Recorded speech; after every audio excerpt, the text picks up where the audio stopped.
नमस्कार, मैं रेणु कुमारी। Public Asia में आपका स्वागत है। वक्त हो गया है देश की बड़ी खबरों का। पहली खबर की ओर चलते हुए बता दें, देश में एक दिन पहले कोरोना के केसों में कमी दर्ज की गई थी, लेकिन आज एक बार फिर कोरोना के मामले में बढ़ोतरी दर्ज की गई है। आपको बता दें, देश में एक दिन के अंदर 602 नए केस सामने आए हैं, जबकि 5 लोगों की मौत हो गई है। देश में कोविड-19 के कुल एक्टिव मामले की संख्या 4,440 हो गई है। दूसरी खबर की ओर चलते हुए बता दें, असम के गोलाघाट जिले में डेरगांव इलाके के पास बुधवार सुबह एक बस और ट्रक के बीच जबरदस्त टक्कर हो गई। इस हादसे में 12 लोगों की मौत हो गई, वहीं 25 से ज्यादा लोग घायल हो गए। गोलाघाट के एसीपी राजेंद्र सिंह ने जानकारी दी है कि यह दुर्घटना गोलाघाट के डेरगांव के पास बलिदान इलाके में सुबह करीब 5 बजे हुई थी। और अगली खबर की ओर चलते हुए बता दें, तेलंगाना की रहने वाली 21 वर्षीय छात्रा पल्लूरी ऐश्वर्या के असम के गुवाहाटी में मौत हो गई है। नए साल का जश्न मनाने पल्लूरी और उनके 3 दोस्त पलटन बाजार के एक पब में गए थे। पार्टी के बाद जब लड़की होटल के कमरे में पहुंची तो उसकी तबीयत बिगड़ गई। इसके बाद तीनों दोस्त पल्लूरी ऐश्वर्या को गुवाहाटी मेडिकल कॉलेज ले आए, जहां डॉक्टरों ने उसे मृत घोषित कर दिया। और अगली खबर की ओर चलते बता दें, राष्ट्रीय राजपूत करणी सेना के अध्यक्ष सुखदेव सिंह गोगामेडी की हत्या के मामले में जांच एजेंसी की कार्रवाई जारी है। बुधवार सुबह सुखदेव सिंह गोगामेडी की हत्या के मामले में राष्ट्रीय जांच एजेंसी हरियाणा और राजस्थान में 31 स्थानों पर तलाशी लेने पहुंची। इस हत्या के मामले में पुलिस ने अब तक 4 लोगों को गिरफ्तार किया है। और अगली खबर की ओर चलते बता दें, वकील जय आनंद देहरादराई ने टीएमसी नेता महुआ मोइत्रा पर अवैध निगरानी का आरोप लगाया है। बता दें, वकील ने सीबीआई को पत्र लिखकर कहा है कि मोइत्रा बंगाल पुलिस में अपने संपर्कों के साथ मेरी निगरानी कर रही हैं। देहरादराई ने अपने पत्र में यह भी आरोप लगाया है कि मोइत्रा लोगों के कॉल डिटेल रिकॉर्ड CDR प्राप्त करने के लिए अपने प्रभाव का दुरुपयोग कर रही हैं। और अगली खबर की ओर चलते बता दें, कांग्रेस सांसद कार्ति चिदम्बरम 2011 में कुछ चीनी नागरिकों को वीजा जारी करने से जुड़े मनी लॉन्ड्रिंग मामले में पूछताछ के लिए मंगलवार को ईडी के सामने पेश हुए। बता दें कि इस दौरान उन्होंने जांच एजेंसी के दफ्तर जाने से पहले संवाददाताओं से कहा कि यह एक सामान्य बात है। और अगली खबर की ओर चलते बता दें, भाजपा सदस्य सुनील कुमार सिंह की अध्यक्षता वाली लोकसभा की विशेष अधिकारी समिति की बैठक में कांग्रेस के 3 लोकसभा सदस्यों के जय कुमार अब्दुल्ला खालिक और विजय कुमार विजय वसंत को मौखिक साक्ष्य दर्ज करने का अवसर मिलेगा। उपसभापति हरिवंश की अध्यक्षता में राज्यसभा की विशेष अधिकारी समिति ने 9 जनवरी को एक बैठक बुलाई है, लेकिन अभी तक सदस्यों को एजेंडा प्रसारित नहीं किया गया है। और अगली खबर की ओर चलते बता दें, 22 जनवरी को अयोध्या में प्रभु श्री राम मंदिर के प्राण प्रतिष्ठा के पहले 14 जनवरी को इंदौर से रामोत्सव यात्रा का शुभारंभ होगा। सर्वोच्च न्यायालय आदरणीय हिडनबर्ग मामले में आज फैसला सुनाएगी। YSR तेलंगाना पार्टी की संस्थापक YS शर्मिला कांग्रेस में अपनी पार्टी के विलन को अंतिम रूप देने के लिए बुधवार को दिल्ली जाएंगी। और अगली खबर की ओर चलते बता दें, अस्पताल गंभीर रूप से बीमार रोगियों को गहन चिकित्सा इकाई ICU में तभी भर्ती करा सकता है जब मरीज या उसके स्वजन उसके लिए सहमत हो। केंद्रीय स्वास्थ्य मंत्रालय ने ताजा दिशा निर्देश में जानकारी दी है। 24 विशेषज्ञों की ओर से तैयार दिशा निर्देश में सिफारिश की गई है कि यदि बीमारी का इलाज संभव ना हो या उपलब्ध ना हो, मौजूद उपचार का असर होने की उम्मीद ना हो, तो खासकर मरीज के जीवित रहने के लिहाजे से तो ICU में रखना व्यर्थ है।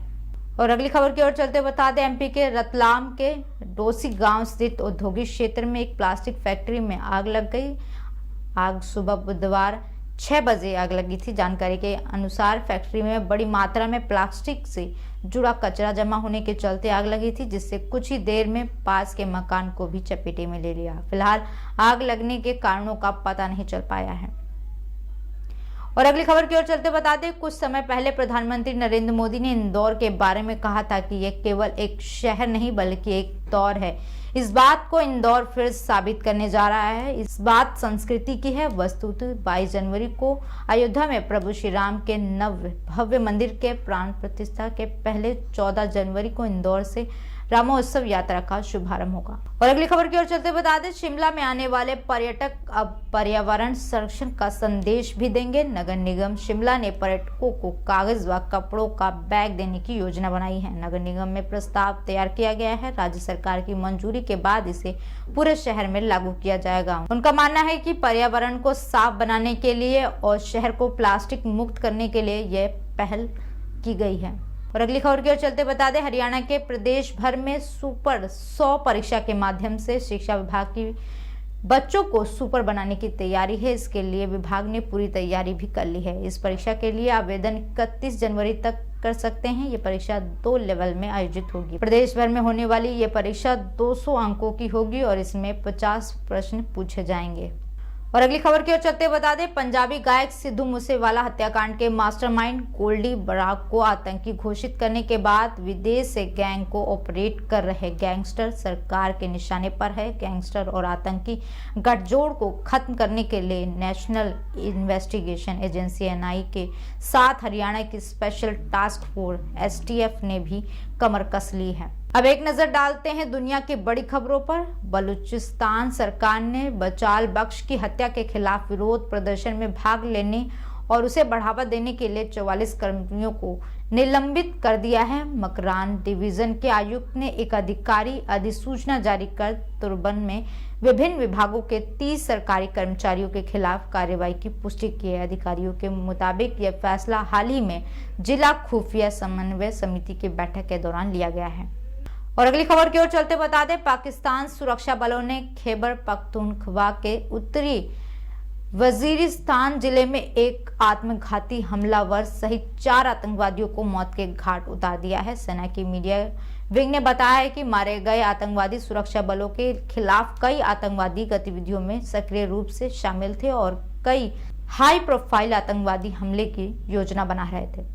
और अगली खबर की ओर चलते बता दें, पिछले हफ्ते अमेरिका राज्य मैसाचुसेट्स में अमीर भारतीय मूल के कपल और उनकी बेटी की मौत हुई थी। अब उनके ऑटोप्सी की रिपोर्ट सामने आई है जिसमें बड़ा खुलासा हुआ है। ऑटोप्सी की रिपोर्ट्स के मुताबिक तीनों की हत्या को आत्महत्या करार दिया है। और अगली खबर की ओर चलते बता दें, नए साल के दिन जापान में आए विनाशकारी भूकंप में मरने वालों की संख्या 62 तक पहुंच चुकी है। जापान में 7.6 की प्रारंभिक तीव्रता वाला भूकंप सोमवार को दोपहर के मध्य में आया जिससे कई इमारतें नष्ट हो गई। इस बीच जापान में राहत और बचाव कार्य जारी है और मलबे में दबे लोगों की तलाश की जा रही है। अधिकारियों के मुताबिक तबाही के बाद कुछ तटीय क्षेत्रों के निवासियों को ऊंचे स्थानों पर भागने के लिए मजबूर होना पड़ा है।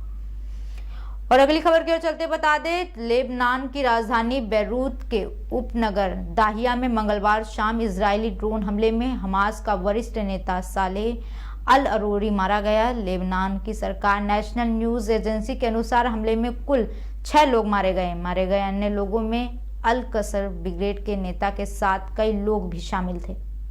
अब एक नजर डालते हैं खेल और मनोरंजन की खबरों पर। भारत और दक्षिण अफ्रीका के बीच आज से दूसरा टेस्ट मैच केपटाउन के न्यूजीलैंड में खेला जाना है। भारतीय टीम सीरीज में पीछे और सीरीज बराबर करने के लिए पूरा जोर लगाएगी। भारतीय टीम को केपटाउन की स्थिति में ढलने के लिए मौसम के अच्छे होने का इंतजार रहेगा। और अगली खबर की ओर चलते हुए बता दें, बिग बैश लीग में एक लड़के ने घुटने के बल बैठते हुए लड़की को प्रपोज किया। दरअसल यह नजारा मेलबर्न स्टार की पारी के दौरान उस वक्त देखने को मिला जब चैनल के एंकर दर्शकों के बीच मौजूद थे। एंकर के सवाल का जवाब देते वक्त लड़का घुटने के बल बैठ गया और उसने लड़की को रिंग के साथ प्रपोज कर दिया। और अगली खबर की ओर चलते बता दें, विराट कोहली ने साउथ अफ्रीका की धरती पर अब तक खेली 16 पारियों में 52.06 के दमदार औसत से 833 रन बनाए। विराट अगर केपटाउन में होने वाले दूसरे टेस्ट मैच में 167 रन बनाने में सफल रहते हैं तो वह साउथ अफ्रीका की सरजमी पर 1000 रन पूरे करने वाले दूसरे भारतीय बल्लेबाज बन जाएंगे। साथ ही केएल राहुल के पास धोनी को पीछे छोड़ने का मौका मिलेगा। और अगली खबर की ओर चलते बता दें, 339 रन के विशाल लक्ष्य का पीछा करने उतरी भारतीय टीम की शुरुआत खराब रही। यतीश भाटिया सिर्फ 6 रन बनाकर चलती बनी। स्मृति मंधाना ने कुछ दमदार शॉट्स जरूर लगाए लेकिन वह 29 रन बनाकर मैगन शॉट का शिकार बनी। इसके बाद भारतीय टीम की बैटर्स में पवेलियंस लौटने की होड़ मच गई और देखते ही देखते पूरी टीम 148 रन बनाकर ढेर हुई। और अगली खबर की ओर चलते बता दें, भारत और साउथ अफ्रीका के बीच दूसरा टेस्ट मैच केप टाउन में 3 जनवरी से यानी कि आज से खेला जाना है। मैच से पहले हुई प्रेस कॉन्फ्रेंस में कप्तान रोहित शर्मा ने बताया कि क्यों शुभमन गिल नंबर 3 पर बल्लेबाजी करने के लिए पहले टेस्ट में उतरे थे। हिटमैन ने कहा कि उनको निजी तौर पर इस पोजीशन पर खेलने से काफी नफरत है। और अगली खबर की ओर चलते बता दें, अरबाज खान ने पहली शादी मलाइका अरोड़ा से की थी। हालांकि ये रिश्ता कुछ सालों में खत्म हो गया, लेकिन दोनों को अपने बेटे की खातिर कई बार एक साथ स्पॉट भी किया गया। वहीं अब अरबाज को लेकर खबर सामने आ रही है कि उन्होंने अपनी एक्स वाइफ मलाइका अरोड़ा को इंस्टाग्राम से अनलॉक कर दिया है। और अगली खबर की ओर चलते बता दें, बिग बॉस 17 का फॉर्मेट पिछले सभी सीजन से थोड़ा अलग है। शो की शुरुआत में ना टास्क हुए और ना कैप्टेंसी टास्क हुए। हालांकि बिग बॉस 17 के घर में पिछले कुछ दिनों से कोरियन सिंगर औरा का राज चल रहा था। वहीं अब उनका कार्यकाल खत्म होने के बाद शो को नया कैप्टन मिल गया है। और अगली खबर की ओर चलते बता दें, बॉबी देओल इस वक्त सोशल मीडिया पर पसंदीदा सितारे बने हुए हैं। वे जब भी कोई फोटो सोशल मीडिया पर शेयर करते हैं तो फैंस उस पर प्यार लुटाने से पीछे नहीं रहते हैं। हाल ही में अब बॉबी देओल की उनके बेटे संग एक फोटो ने इंस्टाग्राम पर तहलका मचा दिया है, जिसे देखकर फैंस निश्चित तौर पर क्रेजी हो गए हैं और उनकी तारीफ करने से खुद को रोक नहीं पा रहे हैं। और अगली खबर की ओर चलते बता दें, बिग बॉस 17 अब धीरे धीरे अपने फिनाले की तरफ बढ़ रहा है। कहा जा रहा है कि इसी महीने के आखिरी में शो खत्म होने वाला है। हाल ही में घर में मिड वीक एविक्शन की वजह से सभी के घर वालों के बीच नई जंग छिड़ी हुई है। इस बीच शो में देखा गया कि पॉप सिंगर औरा ने पहली बार आयशा खान पर अपना गुस्सा जाहिर किया। सिंगर का गुस्सा करने का तरीका शायद आयशा को पसंद नहीं आया और फिर से उन्होंने बवाल मचा दिया। और आखिरी खबर की ओर चलते बता दें, जवान और पठान जैसी ब्लॉकबस्टर जैसी फिल्म देने के बाद शाहरुख खान की तीसरी फिल्म डंकी साल 2023 के अंत में रिलीज हुई। हालांकि बिजनेस में दोनों फिल्मों से बेहद पीछे चल रही है। फिल्म ने रिलीज के 13 दिनों बाद 200 करोड़ के क्लब में एंट्री कर ली है। ऐसी देश दुनिया की तमाम जानकारी के लिए देखते रहे पब्लिक एशिया न्यूज। नमस्कार।